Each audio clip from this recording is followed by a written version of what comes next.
Normally, I'd say something like food for thought, but this is not just food for thought. It's a question that I need to ask.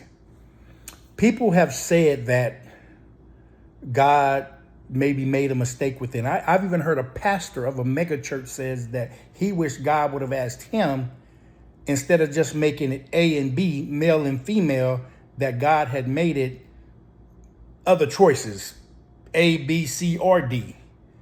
So that, with that being said, it seems like that pastor is saying that God made a mistake or he is imperfect. And I've heard people say, I feel like God put me in the wrong body, so God made a mistake. So the same God that created everything, he created an earth that the water stays within its borders. Even if there's a flood, after the flood is recedes, the water goes back to its borders. That's a God that made a mistake and put you in the wrong body. The God that gives us enough gravity that we don't float off the earth, but we're also not crushed, is a God that made a mistake and put you in the wrong body. How about this? So you saying that it's okay to live how you feel.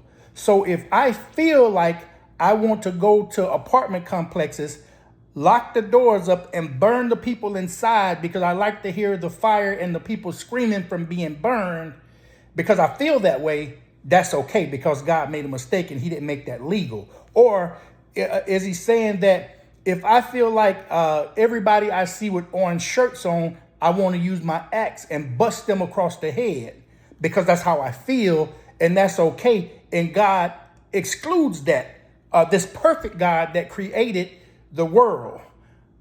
I don't understand. I'm just trying to understand how people are so willing to indulge their feelings rather than dealing with the fact that it may be wrong. You're saying God is wrong and you're right, and you had to be taught how to use the bathroom. But God is wrong and you right. You had to be taught how to feed yourself without getting food all over your face. But God is wrong and you're right. I'm just saying, make it make sense to me. Or how about make it make sense to yourself? I pray that God can untie you from the things that bind you and take the scales off of your eyes.